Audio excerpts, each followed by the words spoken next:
Bana ya Gemena, Goma, Kananga, Kindu, Kinshasa, Kisangani, Lubumbashi, Mbandaka, pe Bujimai, CAA apesi bino occasion ya kitoko pe malamu ya kosala ba faire ya kokoma ba mvandu po Boeing 767 ezali bongo une occasion pour na bino ya kotombola bongo chiffre d'affaires na bino na o etali bongo ba fret. Avion na biso ya mwana ye dokosala na yango mosala moto abangisa moninga moto akadela moninga ezali te soki napesi yo biloko lobi koya lisusu awa te. Avion na bino yango wana ye tosala mosala lutu tokomema kopo tokomema sani tokomema ba plastique tokomema friperi tokomema ba moto tokomema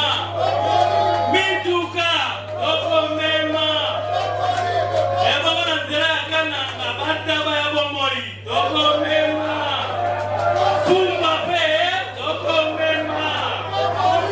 CAA, véritable leader dans ma bataille à RDC, azali toujours na souci à soutenir pe kotombola kitayamboka. Pe na tina wanande Boeing 767 oyo et ye po na kopesa occasion na ba Congolais nyonso, surtout mingi ba o bazana ba agence ya fret basala musala malam. Bana mboka société na mino yangoyo, plus de 32 ans na service na bino pe azali ko continuer ko innover po na kopesa bino chance ya ko améliorer ba capacité pe ba chiffre d'affaires na bino. CAA azali véritable partenaire, plus de 32 ans au service de la nation. Bon, David Esmana,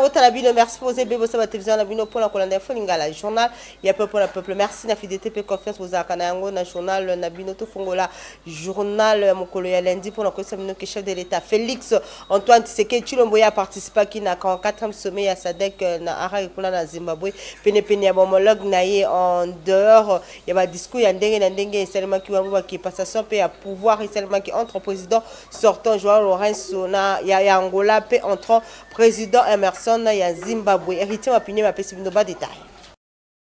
Vendredi 16 août 2024, président de la République Félix Antoine Tshisekedi Tshilombo a commaqué na Harare, capitale ya Zimbabwe, pour participer à 44e sommet ordinaire ya chef d'État et ya gouvernement ya communauté de développement de l'Afrique australe SADC na Mokuse. Oyo efungwamaki directement week-end et l'équipe sommet oyo ezalaki placé na thème ko promouvoir innovation pour na ko découvrir ba nouvelles perspectives ya croissance et ya développement économique durable en faveur ya industrialisation ya SADC. Avant ouverture ya sommet oyo Bosimbake chef de l'État Félix Antoine Tshisekedi Tshilombo a bengamaki pour na ko participer na sommet ya Troïka ya organe oyo efungwamaki depuis mokolo ya vendredi. Bosimbake président Félix Antoine Tshisekedi Tshilombo esengelaki azwa parole na organe politique pour na ko présenter situation politique et sécuritaire ya République démocratique du Congo. Bosimbake nyonso elekaki vraiment malamu chef de l'État Félix Antoine Tshisekedi Tshilombo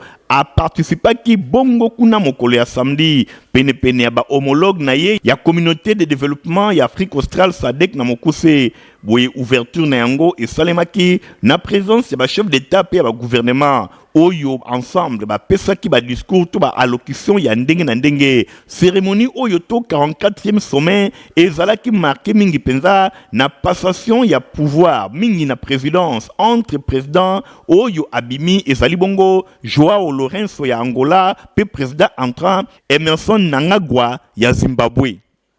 Nangabu ya Assemblée nationale qui est président ya Assemblée nationale honorable Vital Kamerhe Yambaki week-end et l'équipe na cabinet na ya mosala délégation ya ba secrétaire généraux émérite peu honoraire et administration publique oyo bayaki ko plaider pour la prise en charge na bango une fois de plus héritier Mapindemi. Encadrement et retraite, c'est ma fonctionnaire, il y a l'État. Il y a un problème moko et sengeli ezala résolu na République démocratique du Congo. Bosimba ke question oyo ezala ki na centre ya masolo entre président et Assemblée nationale, professeur Vital Kamerhe et l'ongona délégation, il y a secrétaire généraux honoraires et émérites, il y a administration publique. Bango bayaki kotalisa président ya Assemblée nationale, ba difficulté oyo bazali kokuta na yango depuis bakenda na retraite, depuis gouvernement etinda bango na retraite, baza na pasi makasi ba doyen oyo ya administration publique, ba talisi ke numéro 1 ya chambre basse ya parlement oyo azali ko bénéficier na pension mon côté na retraite par rapport ya bango, boye esengeli vraiment aye bana kotala ba texte oyo ezali en vigueur na matière ya mise en la retraite pe équivalence ya ba garde oyo nyonso bazali prise en charge oyo l'État azali kosunga bango bazali ko bénéficier en tant que fonctionnaire retraité. Ancien secrétaire général ya ministère ya sport Barthélemy Okito oyo akambaki délégation yango a rappelé na président de l'Assemblée nationale que bazali au nombre ya 81 secrétaires généraux émérites oyo bazali vivant P25 bakufa bazali kaka na vague na bango ya 2009, 2017, 2018 P2022 bango nyonso bazali ko souffrir na ba problème ya ndenge na ndenge ya prise en charge mingi penza ba soins médicaux ba allocation funéraire na ngambo mosusu bango bazali ko bénéficier et sengeli bazwa décoration et pas ya gouvernement pour na ba service ya kitoko oyo ba randaki na mboka. Président Vital Kamerhe akumisaki bravoure na bango ya ba fonctionnaire émérite pour na ba service oyo ba randaki na l'état pendant ba mbula ebele malgré ba conditions de travail oyo ezalaki bongo difficile à promettre bango ke a inscrire question oyo na pona oyo etali encadrement ya retraite ba fonctionnaire ya l'état na débat oyo ekosalema na plénière na session oyo ezali koya na ngambo mosusu. Vital Kamerhe atalisi souci na ye comment on a que procédure ya mise à la retraite pe assainissement ya personnel ya administration publique et ezali bongo kosalema et sengeli ekomati na mutualisation d'efforts entre ba structures sectorielles et longona l'état pour na ko répondre à ba attente nyonso ya population. Tobeta bongo masolo ya honorable Hermione Bolumbe o asalaki descente mikoleleki na grand séminaire ya Maïdi kuna na Congo central pour na kosala constat ya matériel ya SNEL o ezalaki abandonné depuis 2018. Fabrice Lundombi azaki sima na ye. Na ye pona mona eloko ya soni ya mawa o ezo salima botala bino moko. Honorable député national ya Moamba na ville ya Kinshasa mwana mboka Hermione Bolumbe oyo bazali kobenga mama ya mpiko mama ya mayele mwasi monganga ye akomi désormais député sans frontières azali kaka na Kinshasa te esika bavotaki ye kasi azali bisika nyonso lokola député national bosimba akendeki na mboka Kisantu na province ya Congo central mingi penza na grand séminaire ya Maïdi epai wapi akendeki kotala ba matériel moko ya SNEL oyo ezala abandonné nzokande ba matériel oyo ezala ki commandé pour na projet moko ya électrification ya Maïdi kuna na province ya Congo central ezala depuis 2018 esengela ki makambo esalema kasi bino moko botala ba transformateur ba câble pe biloko ya ndenge na ndenge ezala nango abandonné projet oyo ekendati na sukate nde yango honorable député national Hermione Bolumbe mwasi ya mpiko mwasi ya mayele akitaki sur place na Kisantu na grand séminaire ya Maïdi pour na kosala constat kotala tala ndenge nini misolo ya l'état ebimaki po musala esalema kasi yango esalemi te nde na suka Hermione Bolumbe alobi directeur général ya société nationale ya électricité akozala interpellé mikolo ezali koya na niveau ya assemblée nationale po ameka koloba eloko nini esali ke ba matériel oyo ezala abandonné. Na ye pona mona eloko ya soni ya mawa oyo ezosalema botala bino moko nyonso oyo na ebite so eza ba million boni ya dollars oyo ebimi awa to ya franc congolais na ebite botala mais partout na koti non seulement nzela eza mabe mais courant eza te nga naza munganga de base pembeni okomona tokomona na bino centre de santé eza wana centre de santé sans courant bokosala musala ndenge nini bloc opératoire ekosalema te ba mama na biso bakobota ndenge nini ba politique totie mboka oyo wapi soki tolingi tosala musala te totikela bato balingi basala musala po accompagner vision ya chef de l'état totika koganga tout moment vision chef de l'état pona ko matérialiser yango eza na musala boyete o eza à la limite prendre tolobi na lopoto koyiba parce que ceux qui tobito tout na bango babimisa ki boni basomba ki boni ekoyeba na isusu te eza nini bato balekaka na bainstitution me bainstitution etikalaka donc moto azokamba SNEL na ngongo ya lelo il faut expliquer biso projet oyo ndenge babandaki ndenge bakatanaki et le pourquoi sinon porte eza polele po atikela biso SNEL polele po mutu mosusu aya akamba biso na SNEL. Bana ya grand séminaire ya Maïdi na Kisantu na Congo central batondissamaki na esengo makasi komona ke député national Hermione Bolumbe auti na ville ya Kinshasa aye na province ya Congo central pour na intérêt ya bana Maïdi afin que projet électrification ya grand séminaire ya Maïdi na Kisantu na Congo central eye bana kozala exécuté. Mama Hermione Bolumbe a beti tolo alobi esengeli likambo oyo elandelama ekoma tina suka bana Kisantu na Congo central balobi ba député ya mpiko bazali. Mama Hermione Bolumbe atiki Kinshasa aye na Congo central ezali kaka pona intérêt ya ba congolais balobi merci mama. Mutualité La Concorde Club Family organise qui marche de santé Pessalongo week-end de l'équipe pour lutter contre l'insalubrité na commune ya Ngalima. Edi Imbani Azaki na compte Infolinga. Mutualité La Concorde Club Family Oyo et Kambamakana président, technicien manager, professeur Freddy Mouké, le Mbappé, ndenge ba mesana kobengaye le Mbappé de La Concorde Club, bango lokola objectif na bango ezalaka assainissement topé kongengisa commune ya Ngalema bosimba ke weekend eleki basalaki salongo moko ya kafu ndenge kaka bozali komwana bilili nyonso ebandaki na avenue Kisolokele na quartier Manenga kuna na commune ya Ngalema epai wapi population avandi kuna azalaki vraiment émerveillé komona mosala oyo La Concorde Club Family bazali kosala balongola ki ba sachet bosoto nyonso kuna na avenue Kisolokele elongwaki na ndenge ya kosakana te ndenge président Freddy Mokeyemoko atalisi na micro ya Info Lingala. Marche de santé auto organisaki na cadre ya mutualité na biso La Concorde Club Family to pensaki to sala marche moko de santé na nzela ya marche wana to pesa message to sensibiliser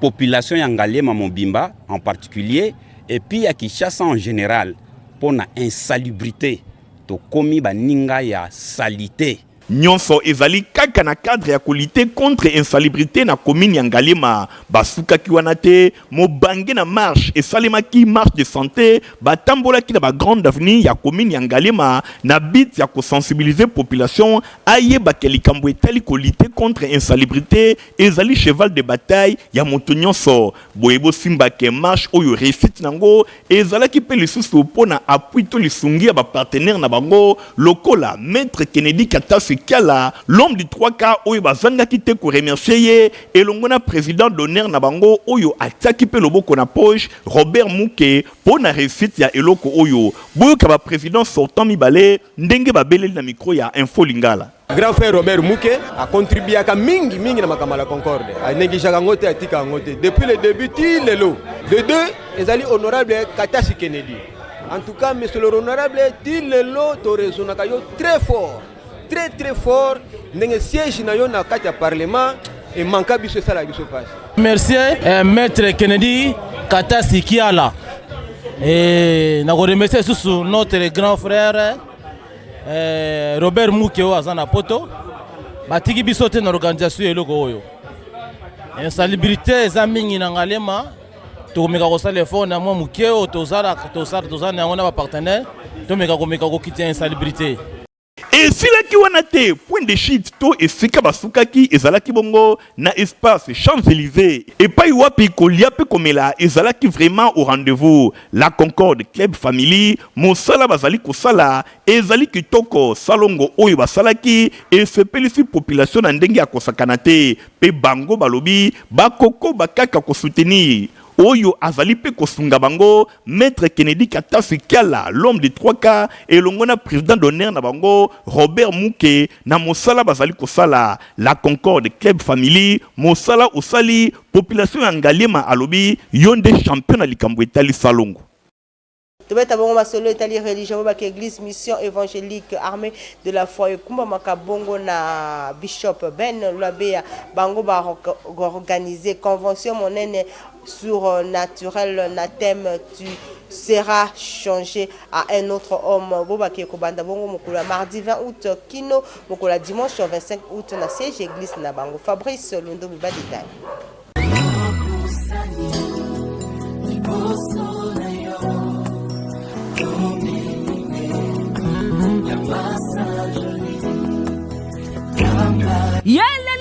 Mon pépé Asika eye na commune ya Bandalungwa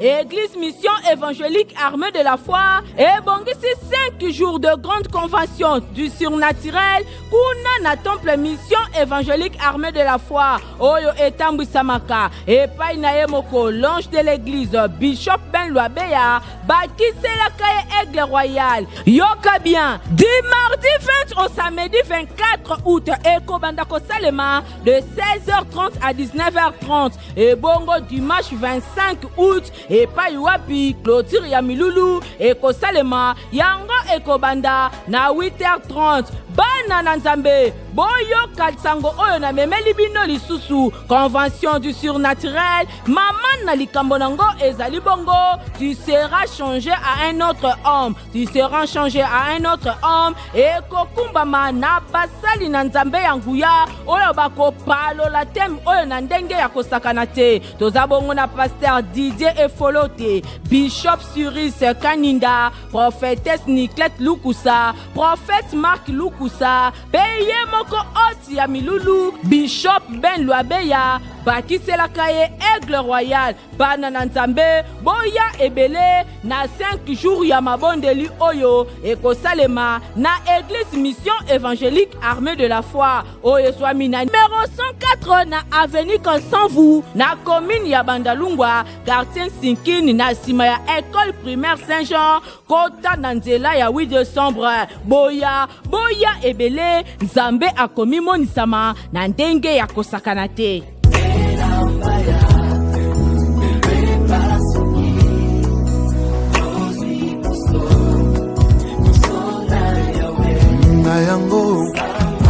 Sapeur d'État Papa Griffe à Kambaki délégation monene ya République démocratique du Congo kuna na Congo Brazzaville pour na participer na festival de la SAP. Héritier Mapinemi azaki wana na compte ya Folingala.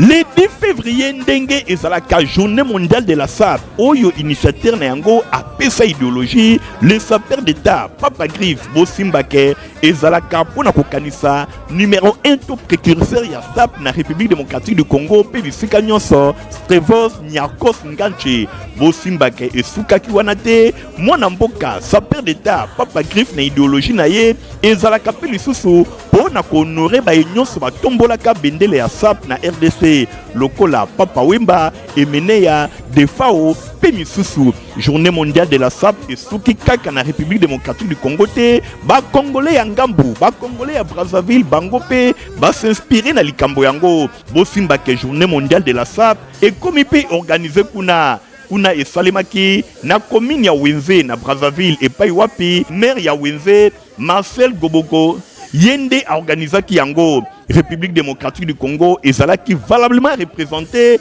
epai ya sapeur d'État Papa Griffe et longona groupe naye présidence de la SAP bango bazalaki wana ba sapeur misusu pe bautaki mikili ya poto pe bazalaki wana bosimba ke pona 8e édition bana ya Congo Brazzaville kuna mingi na commune ya Bakongo basengaki esalema kuna pambate likambo ya SAP ebanda kuna epai ya Bax kuna na Bakongo nyonso elekaki vraiment kitoko sapeur d'État Papa Griffe a défilaki elongona groupe naye présidence de la SAP ndenge kaka bozali komona ezalaki kita elongona ba sapeur ya Congo Brazzaville kasi na suka idéologie sapeur d'État Papa Griffe azwaki trophée na maboko ya ambassadrice ya France oyo azwami kuna na Congo Brazzaville botela bino moko ndenge esengo ezalaki.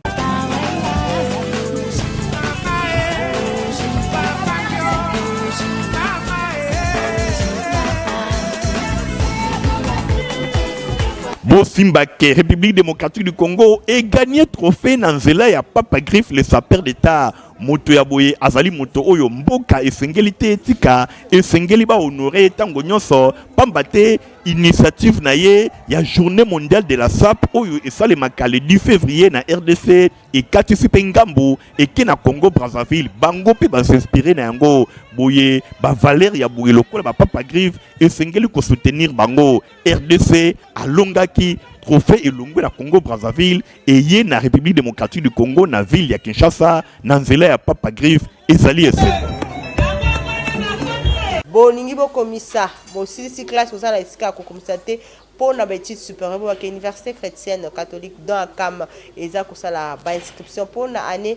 académique 2024-2025 bo kuna frais académique eza moko na prix ya muke $150 ya pamba. Omitungisamaki mingi osilisi classe esika kokende kotanga université ozomona te tika na yebisa bino kotambwisa lisusu mutu te yaka na université chrétienne catholique dans akam ICC dans akam na mokuse awa okokoma créateur emploi na richesse na maboko ICC dans akam awa excellence performance pe leadership nulle part ailleurs soki awa te yoka ba inscription ici ebandi pour année académique 2024-2025 basé na ba département lokola sciences informatiques, droit, sciences de l'information et de la communication, sciences de la santé, sciences sociales, administratives et politiques, sciences économiques et de gestion. Awa, chaque département eza bongo na ba option na yango. En tout cas, eza université moko o eza na formation on ya bien, eza université moko o ya ke vraiment soki parents soit oye pona kotanga awa o sentir que vraiment formation eza. So that to come more, I mean, lots in our university. That is the great space where you're going to learn more things about your faculty. And speaking about the fees, it will not that doesn't cost more. And it will depends on you. It's really simple. It's just a low price. So that to come in a place to learn more things. Tozobenga bana nyonso ba finaliste nyonso o ba sisi ane o na o ba silisa inscription eza ko continuer pe bandi pe déjà l'inscription ezoleka bona ba sisi na biso na université ICC dans akam awa frais académique eza ya mukie ko banga na yote ozana posa ekotanga awa kende baza kotangisa bongo na système ya LMD na L1 okofuta kaka $150 ya pamba L2 $175 L3 $200 bongo yo ozana posa kosala master na master 1 $225 pe master 2 $250 ya pamba welisa ndeko kobuka na te mwana na yo akozwa formation ya kitoko na ICC dans akam ba adresse eza ya kobunga te avenue bypass arrêt dépôt quartier Eradi na commune ya Selembau numéro 8 P16 avenue Ngeba arrêt chambre froide na entrée ya Mokole na commune ya Mongafula et sika mosusu ezali na avenue Kifani numéro 19 pe lisusu na avenue Ekutu numéro 8 Ndeko ICC dans akam enseignement haut de gamme l'excellence performance pe leadership et vandi awa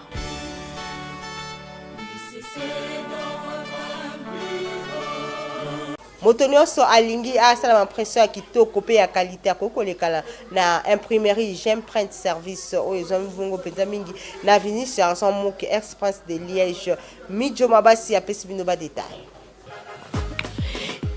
yesika na Kinshasa eye na prix moko abordable impression ya qualité esika mosusu te awa na maison J'aime print service na mbongo muke ozwi service ya kitoko yoka awa na J'aime print service baza kusala ba impression en couleur impression noir et blanc grand format bâche pe sérigraphie J'aime service rapidité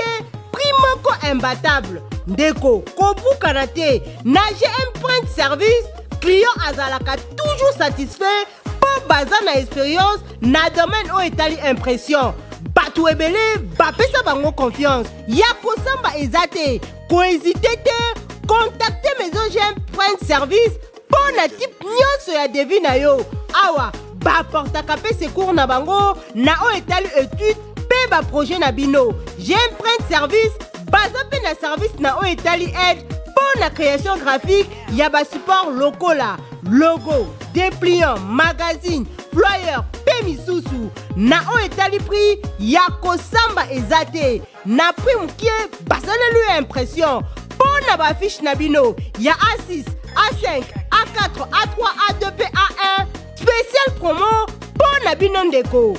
awa na prix ya mukie bakitisi yango na structure pe impression roll up base moyen pe grand prix pe ekiti bango bakoki kosalela yo 1000 fois heure ya A6 135 na prix moko ya muke to bosanité na J'emprunte service basalaka pe vente ya ba matériel ya imprimerie lokola pression t-shirt chapeau encre à sublimation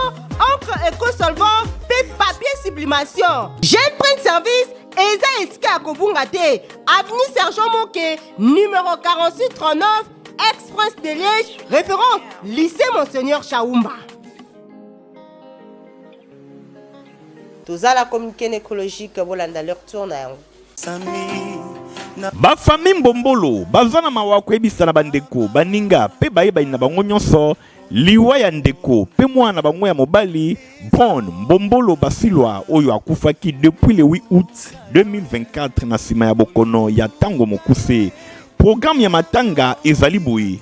mokolo ya mercredi 21 août 2024 veillée mortuaire ekosalema na salle paroissiale ya église catholique Notre-Dame du Congo oyo ezwami na commune ya Lingwala. Mokolo ya jeudi 22 août 2024 exposition ya nzoto ekosalema na hôpital du cinquantenaire à partir ya Tongo boye na ngonga ya 10h nde départ ekosalema na cimetière ya Kimberley oyo ezwami na province ya Congo central na ngonga ya 15h nde délégation bakotika cimetière ya Kimberley pona kozonga na salle paroissiale ya cathédrale Notre-Dame du Congo oyo ezwami na Lingwala pona bain de consolation. Tika été communiqué oyo ekomela bato nyonso bayebaka Mbombolo Brom Basilwa.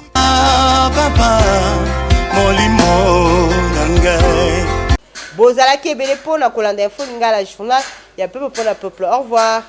Espace 55 na commune ya Kinshasa etonda kibongo na ba délégué ya ba agence ya fret ya RDC.